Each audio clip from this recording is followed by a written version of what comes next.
इस कार्यक्रम के पुण्यार्जक हैं स्वर्गीय श्री प्रेमचंद जैन की स्मृति में श्रीमती पद्मा जैन, गुना, मध्य प्रदेश, श्री विवेक कुमार जैन, श्रीमती सुषमा जैन, वैशाली जैन, वैशालिका जैन, सिंगापुर। बाहरी क्रियाओं में, प्रदर्शन की क्रियाओं में लोगों को आनंद आता है।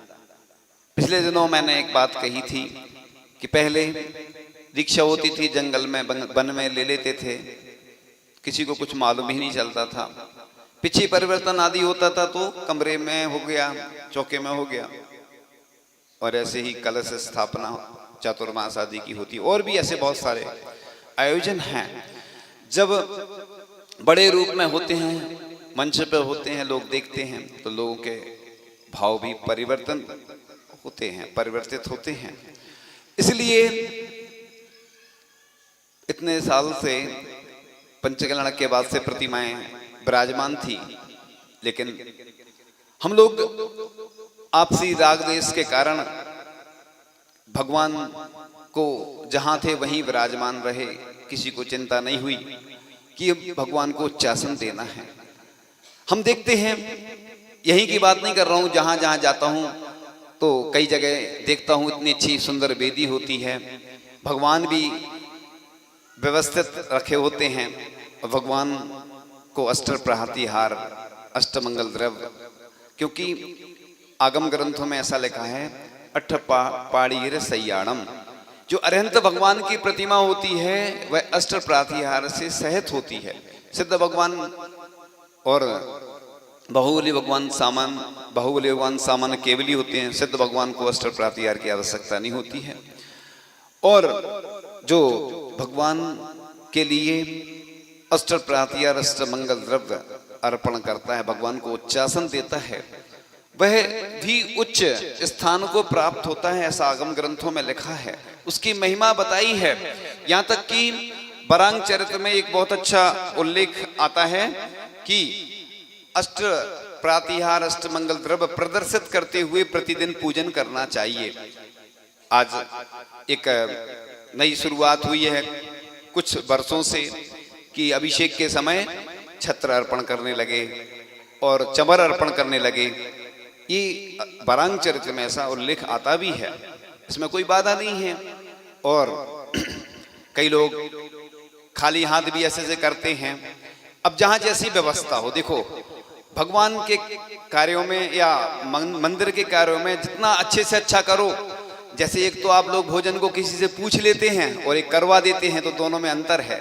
पूछते ही पूछते रहो तो भोजन करवाने का कभी समय ही नहीं आएगा। और सिर्फ ऐसे ही कई लोग कहते हैं हम भाव पूजा कर लेते हैं, तो हम बोलते हैं भाव पूजन करते हो तो आज से नियम ले लो, भाव भोजन करेंगे, सामने थाली रख लेंगे, भोजन नहीं करेंगे, सिर्फ देख के आहा मैं भोजन कर रहा हूं ऐसी भावना करना हो जाएगा क्या? नहीं होगा। इसी प्रकार से श्रावक की जो क्रियाएं होती हैं वो द्रव्य से ही लिखी हैं। जब सूतक आदि लग जाता है या कोई अन्य समस्या है, किसी को प्रतिबंध रहता है पूजन के लिए, तो वो नहीं करता अभिषेक आदि। लेकिन जब अवसर प्राप्त हो रहा हो तो जरूर करना चाहिए। हम देखते हैं लोग जब प्रतिदिन अभिषेक करने मिल रहा है तो नहीं करेंगे, और फिर जब कोई बड़ा कार्यक्रम होता है, अरे हमें किसी ने बुलाया नहीं श्रीफल चढ़ाने के लिए, तो भैया सम्मान करने के लिए आए हो, भगवान के सम्मान कराने आए हो कि करने आए हो? तो भगवान के आगे कभी अपेक्षा नहीं रखना। ये तो भारतीय संस्कृति है, परंपरा है कि कोई अच्छा कार्य करता है तो अपन सम्मान उसका करते हैं। एक छोटी सी चिड़िया थी, जंगल में आग लग गई और बूंद बूंद करके पानी ला रही थी, बुझाने के प्रयास में लगी हुई थी। जंगल के पशु पक्षियों ने चिड़िया को देखा, चिड़िया से कहा तू मूर्ख है क्या, कुछ बूंद पानी से आग बुझेगी क्या? तो चिड़िया ने जवाब दिया, आग बुझे या ना बुझे, जब भी इतिहास लिखा जाएगा मेरा नाम आग जलाने वालों में नहीं बुझाने वालों में आएगा। तो इसी प्रकार से हम भी यही भावना रखें। देखो जब पुल बन रहा था तो रामचंद्र जी और लक्ष्मण जी चर्चा कर रहे थे, गिलहरी थी, वह बार बार जा रही थी और नदी में स्नान करती, डूबती और फिर कुछ रेत के कण लगा के आती, फिर जाती, फिर आती। तो दोनों चर्चा कर रहे थे कि इसके इतनी छोटी सी रेत से पुल बनाने में क्या सहयोग मिलेगा। तो जो बात उन्होंने कही बड़े गौर से सुनने लायक है कि उसकी भावना देखो, तुम ये नहीं देखो कि कितने कण ला रही है, उसकी भावना तो अच्छी है इसी प्रकार से मंदिर में चाहे कोई छोटी सी भी वस्तु दान करता है, उसका इतना पुण्य अर्जन हो जाता है। क्योंकि लोग भजन में पहले गाते थे, छोटा सा मंदिर बनाएंगे, वीर गुण गाएंगे। हमने फिर उस भजन को चेंज कर दिया, क्योंकि लोग कंजूसी कर रहे हैं भजन में भी, छोटा सा मंदिर बनाएंगे, सुंदर सा मंदिर बनाएंगे, प्रभु गुण गाएंगे। तो ऐसे ही पंचकल्याणक तो हो चुका, लेकिन हमने जितने साल पहले जब देखा था मंदिर के शिखर वैसे के वैसे हैं, कलश भी वैसे के वैसे।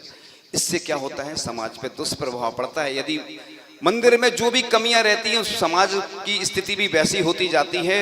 इसलिए चाहे भले ही कमेटी करे या ना करे, ऐसे बहुत सारे तैयार हैं पूरे देश में विदेश में पुण्यार्जक, कि उनके माध्यम से हो जाता है काम। बस अच्छी भावना भाओगे तो अकेला पंचकल्याणक कराने से नहीं होता है। उस मंदिर की खजुराहो की प्रशस्ति में लिखा है कि मैं उसका दासानुदास रहूंगा जो उस मंदिर की पूजन आदि की व्यवस्था करेगा। सोचो, उसने लिखा क्यों है, क्योंकि दासानुदास, मैं उसके जो यहाँ पे पूजन की व्यवस्था करेगा उसके दास का मैं दास रहूंगा, इसलिए लिखा उसने।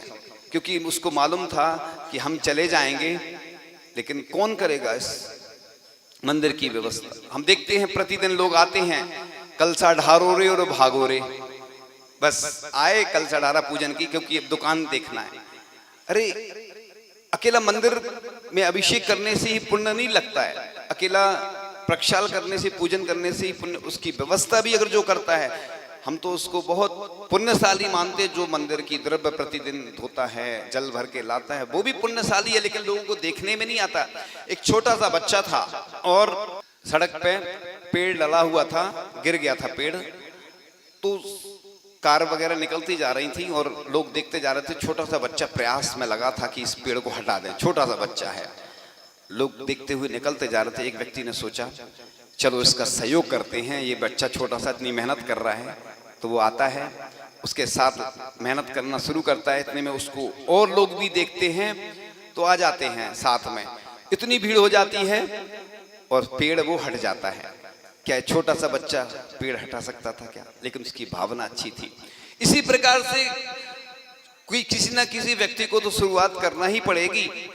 इसलिए भगवान की अच्छी व्यवस्था होना चाहिए। भगवान के मंदिर में ऐसी वस्तुएं होना चाहिए। ऐसा नहीं कि हमारे बुजुर्ग जो चौकी छोड़ गए थे, जो टेबल छोड़ गए थे, वही हम रखना है क्योंकि हमने नियम लिया है। तो जो लोग ऐसा सोचते हैं वो आज से नियम ले लें कि हम अपना मकान कभी नहीं बनाएंगे, नई कार नहीं खरीदेंगे, नए कपड़े नहीं खरीदेंगे, ऐसा नियम बोले लें। जो ऐसा सोचते, जिनकी सोच पुरानी है। आज देखो बड़े बाबा का मंदिर देखते ही बनता है। आचार्य जी ने जो कल्पना की थी, और भी देश भर में जो मंदिर बन रहे हैं, जीर्णोद्धार हो रहा है, ये छोटी मानसिकता के लोग ऐसा सोचते।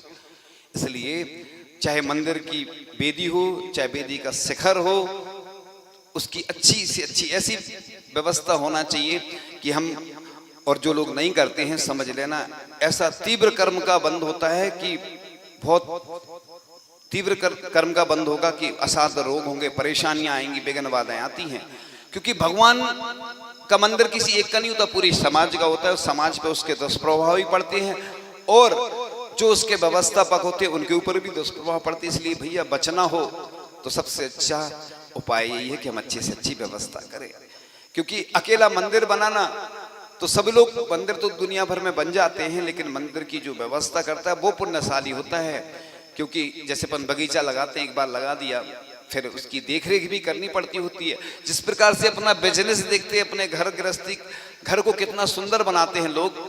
घर में देखते हैं हम कई बार आहारचर्या के समय लोग भामंडल, चमर लगा देते हैं और भी अच्छे से अच्छी द्रव्य रखते हैं कि महाराज जी हमारे घर में आए हैं। इस कार्यक्रम के पुण्यार्जक थे स्वर्गीय श्री प्रेमचंद जैन की स्मृति में श्रीमती पद्मा जैन, गुना, मध्य प्रदेश, श्री विवेक कुमार जैन, श्रीमती सुषमा जैन, वैशाली जैन, वैशालिका जैन, सिंगापुर।